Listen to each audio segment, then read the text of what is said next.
Good afternoon, everyone, and welcome from wherever you're joining us. We are so excited to be hosting the Best Busy Book Techniques and Ideas webinar here with one of our BERNINA educators. I just want to give a little bit of time for everyone to get logged on, so I'm going to go over a few announcements. To the right side of your screen, if you haven't moved it already, there is a control panel over there, and you should see a tab that says Handouts.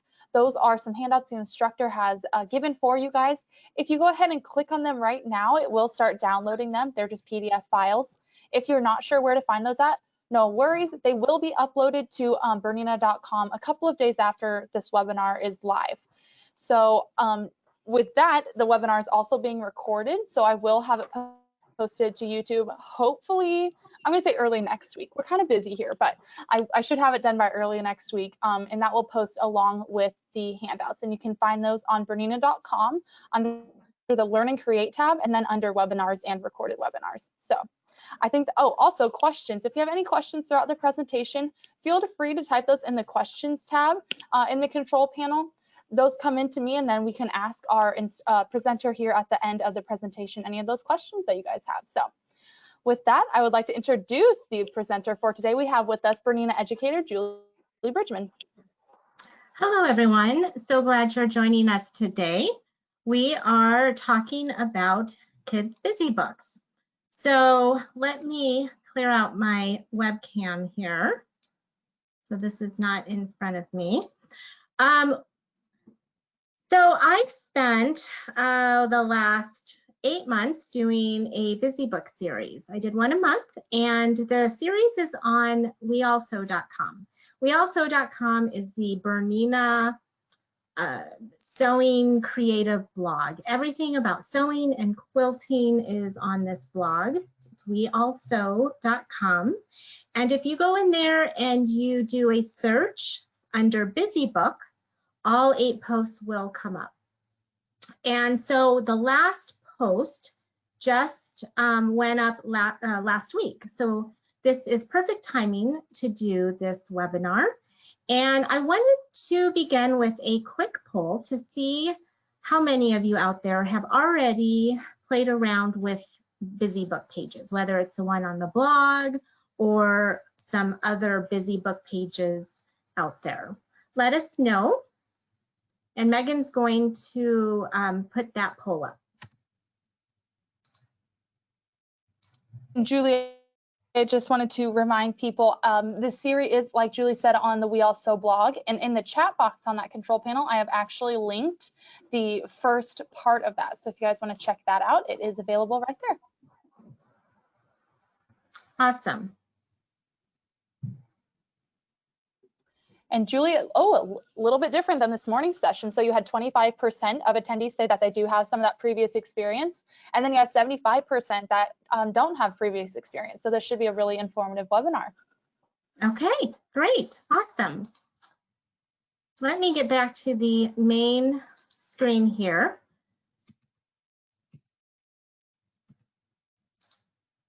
All right, so let's start with stabilizer and iron-on adhesive. So stabilizer is something we use on fabric that helps secure our stitches. It's really important when we're doing dent stitching or decorative stitching. I have been using OESD Clean and Tear Stabilizer. It comes in a fusible. OESD is one of BERNINA's sister companies. It stands for Oklahoma Embroidery Supply and Design. And they have this Clean and Tear Stabilizer in a fusible that I use to back the background pages of each busy book page. And I'll show a little more of the construction in a little bit. OESD also carries a product called Fusible Woven, and I'll use this sometimes if I need just a little bit of a stabilizer. It's flexible, it's thinner, or if I need something extra with the Clean and Tear Stabilizer. If I'm finding I'm using the Clean and Tear and I'm still getting some puckering, I might add a second layer with that fusible woven. You'll also find you'll need an iron-on adhesive, also known as a double-sided adhesive. I use the OESD Fusion Fix. This has the adhesive, heat adhesive on one side, and then on the other side is sticky. So you just peel off the paper and stick it right on your material. Another product out there a lot of people use is the Heat and Bond. It comes in several weights, from Ultra Hold to a Feather Light. And this one is a heat adhesive on both sides. So I put together some pictures of the process I used to make my different shapes.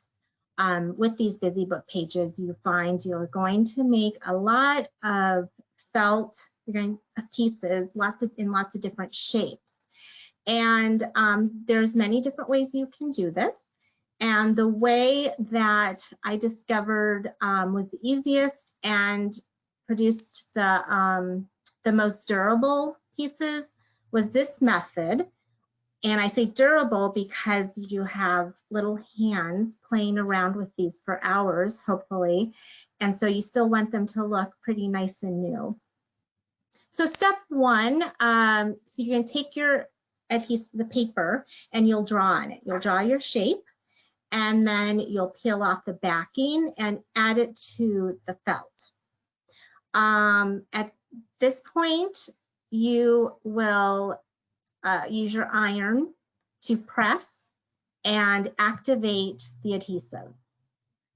Make sure you do not use the Friction pen to trace, because when you use your iron to activate the adhesive, you're going to lose your drawing. Then step two, you'll take a second piece of felt that's at least as big as the drawing, and you're going to stitch a piece of Velcro onto that. And I'll show you soon how I stitched on my Velcro. And then you'll cut out the shape. So you go back here, you're going to cut out your shape, and then you'll peel this paper off and apply it to the backing. So right here on the back of this piece is the Velcro. And then you'll iron that onto the backing. If you're using the Fuse and Fix, it's already sticky, so you don't have to use the iron, you just stick that right on. And then you take this to your sewing machine and stitch. Here I used a straight, single straight stitch with a 50 weight thread. You can use a 40 weight or a 30 weight if you want something a little thicker, something that's going to stand out more. You can play around with different colors or variegated thread. You can try do a triple straight stitch. So there's several different things you can do to personalize it. And then once you have the shape stitched down, you can go ahead and cut the backing out into the same shape. And I found that I like to have that second piece because I like to add the Velcro back there, and that way, you know, if you added the Velcro onto this first piece, you're going to get that stitching there. And yeah, you'll see the stitching right on top. Also, I just felt it was too flimsy. I liked having the two pieces together with the Velcro and this double-sided fusible. It was just firm, and it wasn't, you know, going to get all messed up after a couple hours. It will still look nice and new after those little hands have been playing with the busy book. So the Velcro, Bernina has a foot. It's the piping foot number 38. And this is also known as an uneven foot. It's called the uneven foot because the right toe here is thinner than this left toe. So one way you can use this foot is to easily add on Velcro. And what you would do is put the right toe, the thinner toe, on top of the Velcro piece, whether that's the hook side or the loop side, and then you would put the thicker toe, the left toe, onto your fabric or felt. And this will level out your sewing surface. And you go ahead and stitch that down.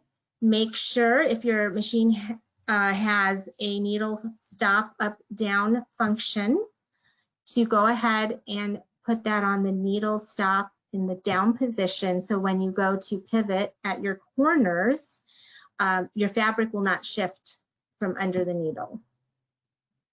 And if you are someone who likes to have the Velcro, everything has to be really straight. It bothers you if that Velcro is on there just slightly crooked. You might want to add temporary glue, maybe like Roxanne glue based it. Just add a little bit on that Velcro, or use a stiletto and keep that in place when you're doing your first stitch line. Okay, so for this application, we have the rainbow page. This was the first page I did in the series. And here are my raindrops. And then I added some butterflies here also. But I used that foot, I used the piping foot to add the Velcro onto the back of the raindrops, but also onto the rainbow, each rainbow strip. And I stitched that on the same exact way. Okay, also for these busy book pages, you'll do quite a bit of edge stitching. And I use the edge stitch foot number 10, and it comes in version C and D also. With the edge stitch foot, we have a center blade here. And this center blade helps guide the fabric. So you're going down a nice, precise, straight line. You'll want to place the fabric that's folded over. What you'll do is you're going to butt that up against this middle blade. So it's, if you're doing a straight stitch, it'll be like a stitch in the ditch. Or if you're using your felt, it'll butt up against the felt. And that's going to give you a very precise stitch. With this foot, you can also use decorative stitches. And you'll make sure to adjust, you can adjust your needle position going to the left. And then what you'll do is you can lower the hand wheel and see exactly where that needle will go, and make your adjustments as needed or as you prefer. If you can have it really close to the edge or a little bit further away. And you can, I have this lined up on the left side, you can line it up on the other side also. But the important thing is that the edge is against the center blade. One way that I used this foot was on the title page. This was actually the last page I did that just went up last week. And here you can see I have this decorative stitch going down this way. And this stitch was in the quilting menu of, I did all of these pages on the BERNINA 590. And this stitch is one that's in the quilting menu tab.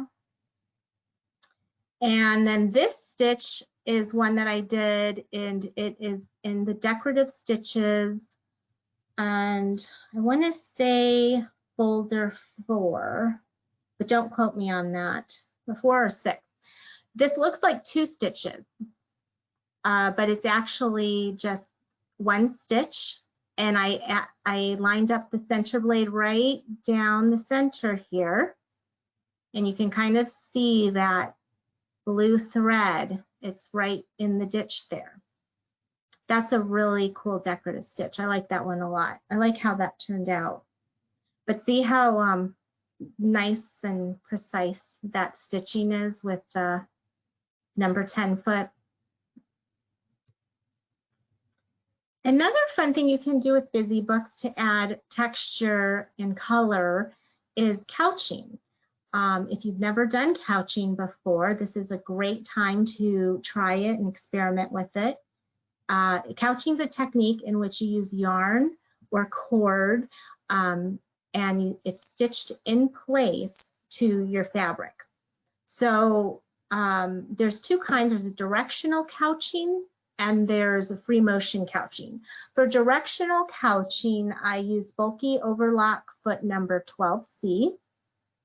And here you can see there is a hole in the foot.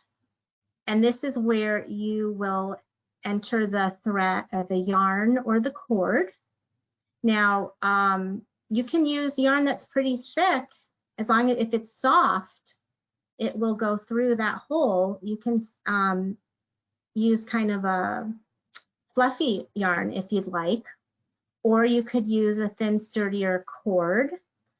You can stitch it down with a cord thread that matches, or you can stitch it down with contrasting thread, depending on what look you're going for. If you use a thread that matches the yarn or cord, you're going to create a look that where it looks like the yarn is floating onto your fabric.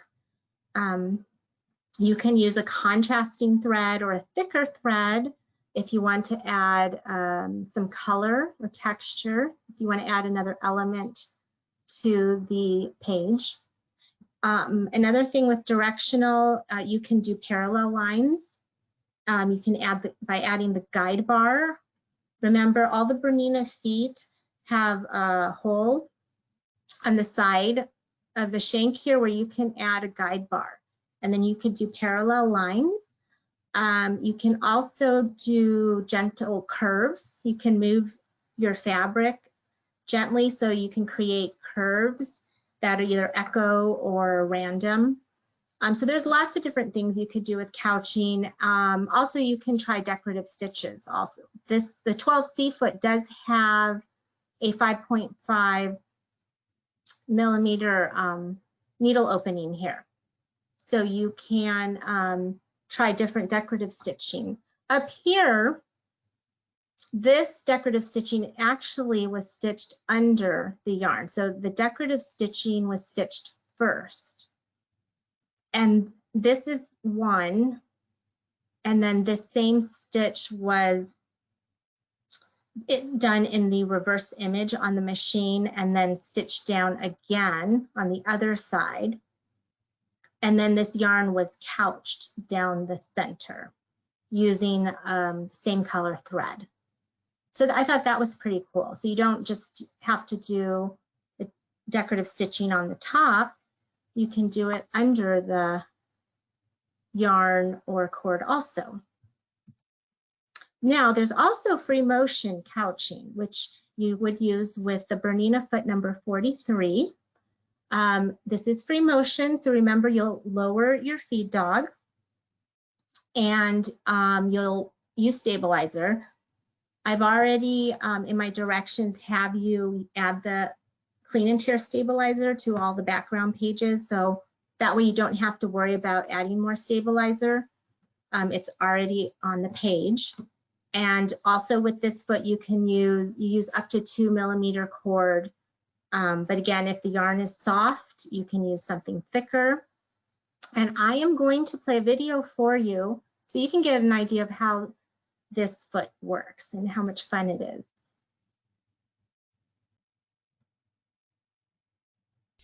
Free motion couching is a way to stitch cord onto fabric following any pattern or design you want. Foot number 43 is a free motion couching foot that lets you do that. It holds a 2 millimeter cord and uses a straight stitch in the center needle position to stitch the cord onto fabric. The foot works with all Bernina models and comes with 2 guides to hold the cord up off of the work as it feeds into the foot. One of the guides is for 5.5 millimeter models and one is for 9 millimeter machines. The guides go on the side of the machine and can stay there without interfering with any other sewing task. The cord goes through the guide on the side of the machine and then through the side hole of the foot and down through the needle opening.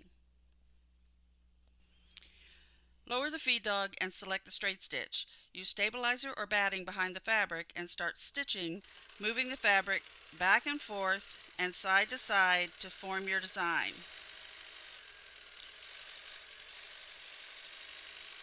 The needle stitches down the center of the cord and attaches the yarn or cord as you sew. Like any free motion technique, free motion couching takes a little bit of practice, but it's a fun technique that can be used on almost any type of project. Okay, so that was the couching foot, and you can see here that I played around with it and used it to add frosting to my cookies. So here they are here. And so this was the free motion part of the page. This is my cookie jar tic-tac-toe page. And I did free motion couching with my pink yarn. And then I did this directional couching with the white yarn. I did some decorative stitching. I did X's and O's just to go with the theme, but you could certainly do anything, or you could just do a white zigzag and have it blend in. So all of my blog posts are very detailed in the directions, but feel free to do your own, add your own personal touch to it. You don't have to do exactly what I've done. Buttonholes, buttonhole foot 3A and the button sew on foot number 18 come in handy with busy book pages. 3A, you can do duplicate buttonholes. There's a sensor on the foot that after you do your first buttonhole, after that one, it will repeat that same size every time until you turn the machine off. If you want to do a buttonhole that's larger than 1 1/4 inch, then you will put it on the manual setting and you will stitch it out that way with your 3A foot. And here you can see this is, I think this is about 3 inches. So I use the manual setting. It's very easy to do. It takes you step by step on the machine. And I like to have pockets on my pages. If I have things, items, shapes, felt, that's a lot of pieces floating around. I like to create a pocket somewhere to contain everything so things don't get lost. Then I added the zipper down here so they're easy to take out. Another foot that I recommend is the button sew on foot. It's not just for buttons. You can also sew on other things like plastic rings. Certainly you can sew this on by hand, but with this foot, you can sew this on within seconds. It's so super fast. And when you are doing a lot of rings, like on this page, the Bear and Honey Pot page, this is just super quick. And so I've got several plastic rings on here, and then I added yellow beads to represent the bumblebees, and then you push the beads through the rings to get up to the honey pot. So it's a fine motor skills page. This one was a lot of fun to do. They were all fun to do. All right, so eyelets. Bernina has an eyelet embroidery attachment 82 with foot 92. I believe these come together in a set. And this is really fun for making eyelets, especially if you're making a lot. Like on this page, I made several pairs of eyelets. And I am going to show you a video for this one so you can see how this set works.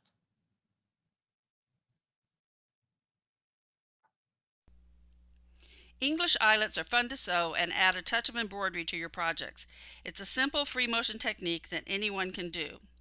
The eyelet set has a number of pieces, including eyelet foot number 92.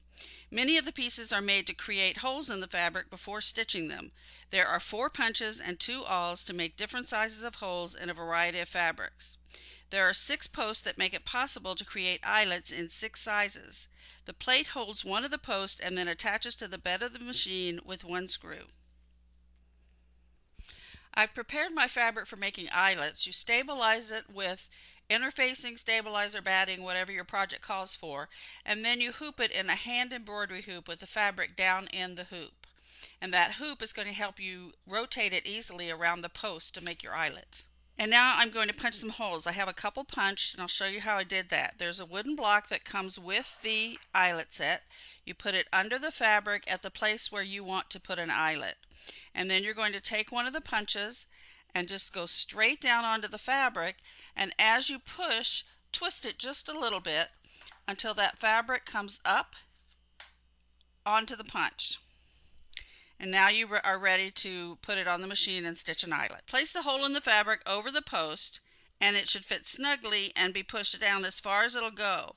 We have the stitch width of the zigzag on 2 millimeters, and what I'm doing now is stabilizing the edge. This is not going to be a pretty stitch, so don't worry about how it looks right now, and it's not going to show in the finished eyelet.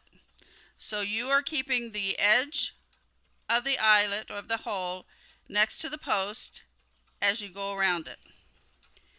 The second step is to do the same thing, but do it with an adjusted width. You want somewhere between 4 and 6, and it actually works best if your motor is running a little bit faster.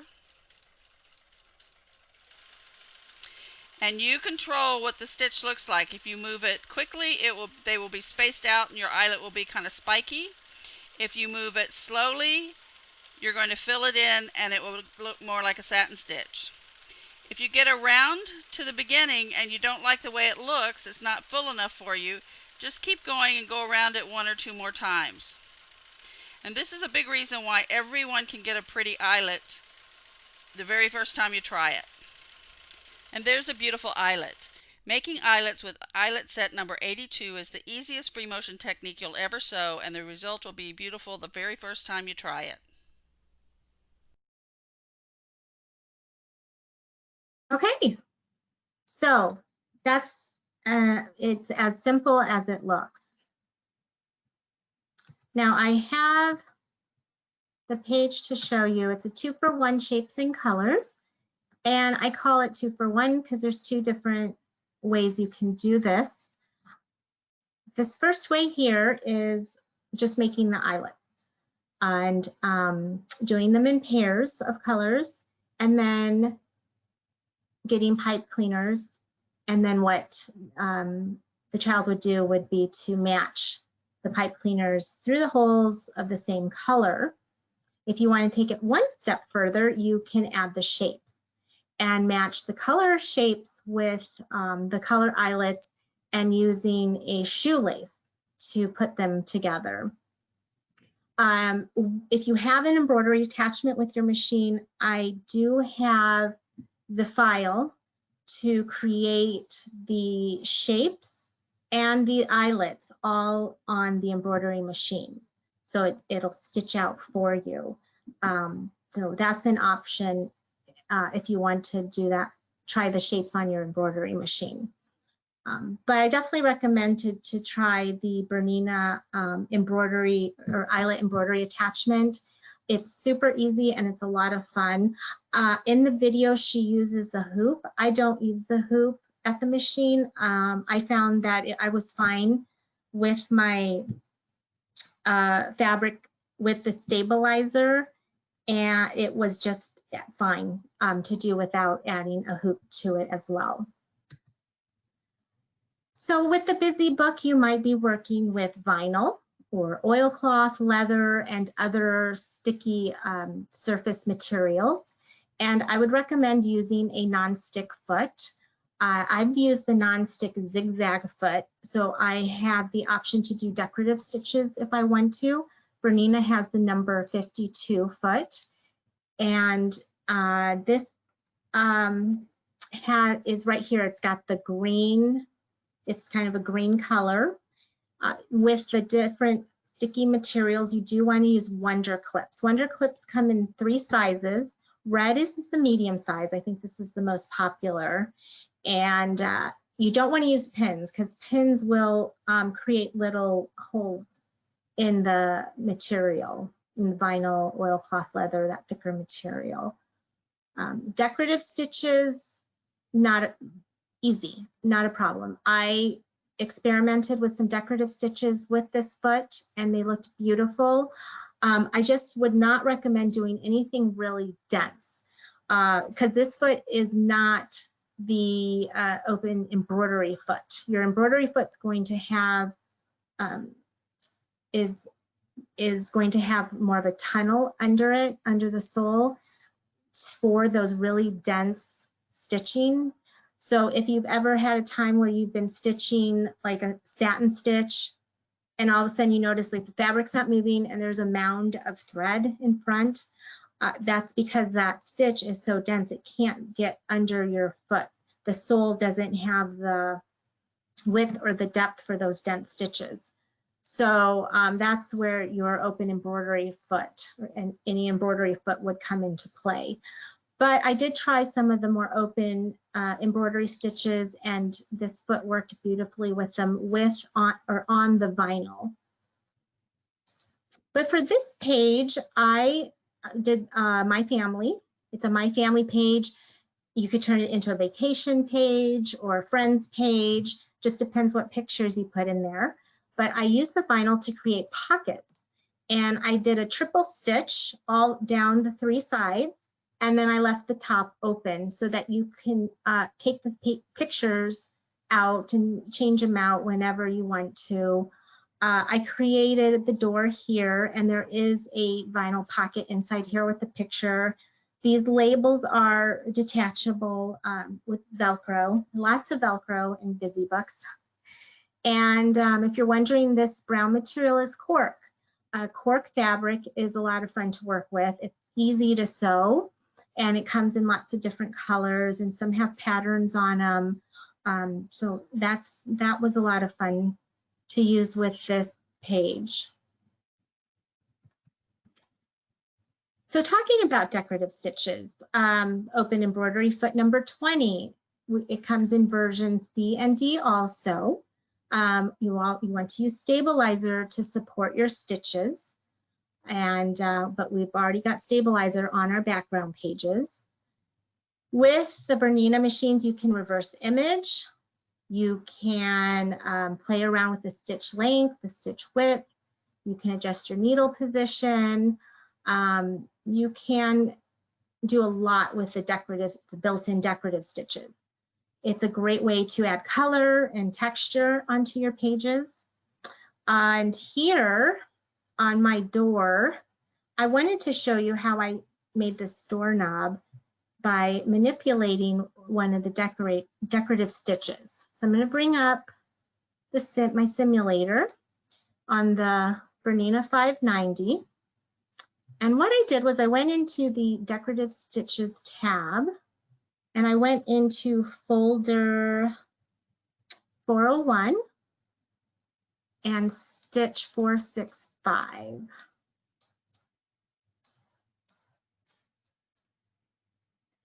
And then I want to change the pattern repeat to 1. And see what that did? It just gives me 1 pattern repeat. And then once I do that, I can change the length. So I can make this a little smaller so it looks more like the doorknob. So that's kind of a fun way to show you how to manipulate the stitches. You can change the pattern repeat. You could do 3 if you want. And I think with the piggy bank, I did the same exact thing with one of the other stitches to make the eyelashes. So play around with the decorative stitches. I mean, there's so many built-in decorative stitches that you can use.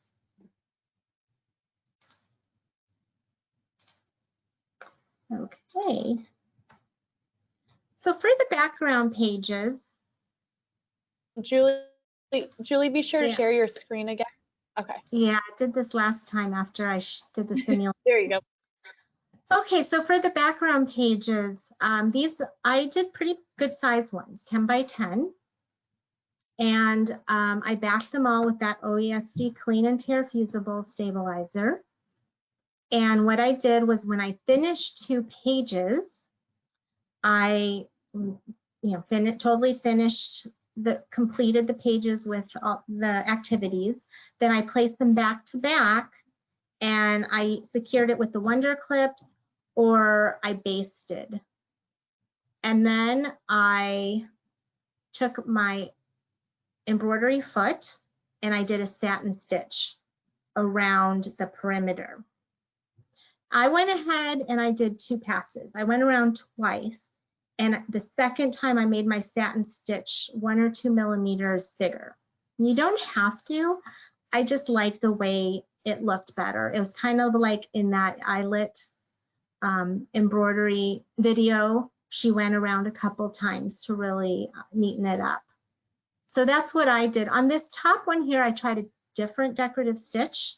You can try some asymmetrical ones, and maybe the second time do a small satin stitch and a different thread color. You can really play around with it. You can do a different look for each page, or you could do all the same, different colors. There's lots of variations. For the actual background fabric, you can either buy lots of one fabric and do all the same, or you can get fat quarters, which is what I did, with white as a background and then small black print. Or you could buy layer cake. Layer cakes are 10 by 10 and use those. So those are different options, and all this information is on the blog series. The only time I did not do the pages back to back was there were a couple pages like the eyelet one where obviously you don't want to back that with another page because you need to have those holes open. So I just added another fabric to the back of that before I made my eyelets, and I added a fun print to the back of it.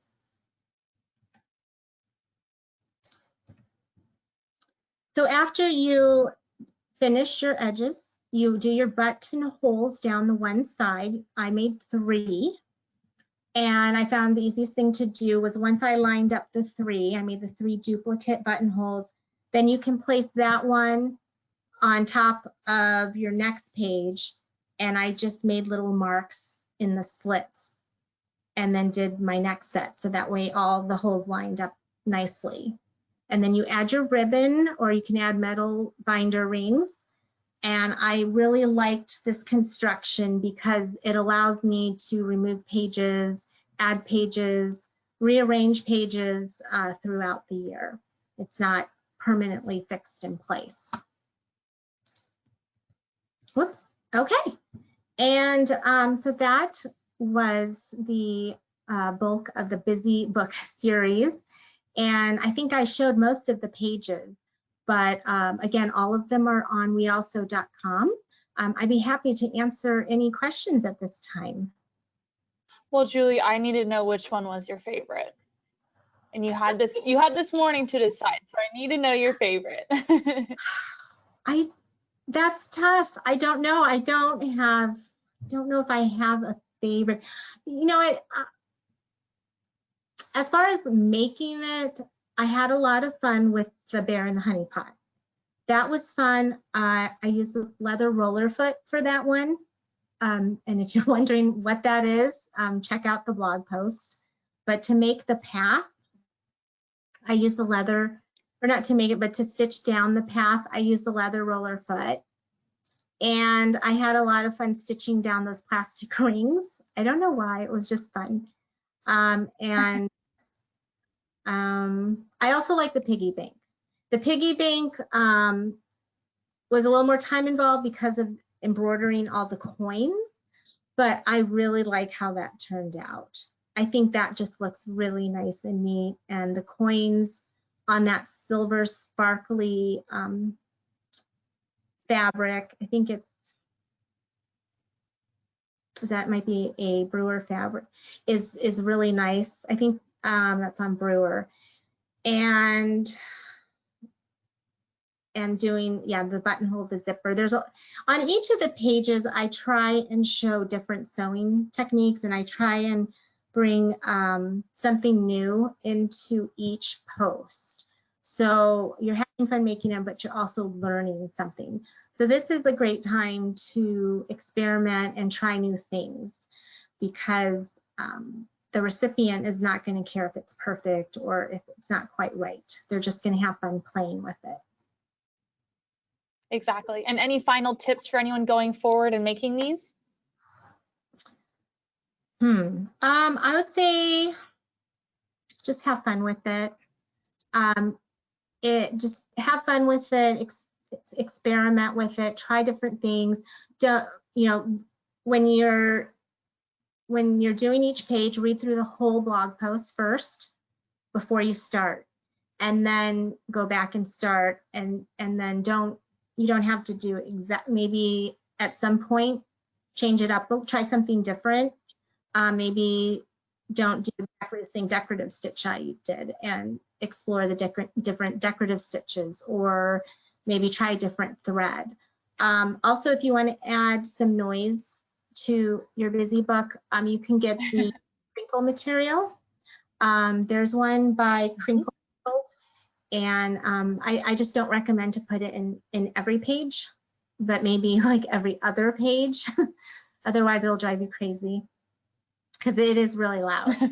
Or you could just put it in the little pieces, that like the raindrops or the coins.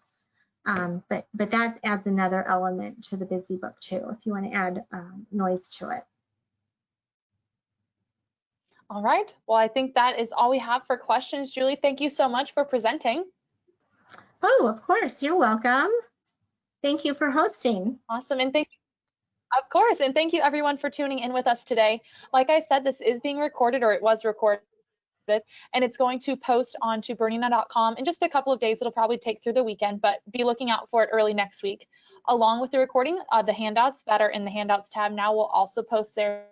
So if you missed the download, don't worry, you'll have a second chance when it's uploaded there. And with that, I will conclude the session. Thank you, Julie.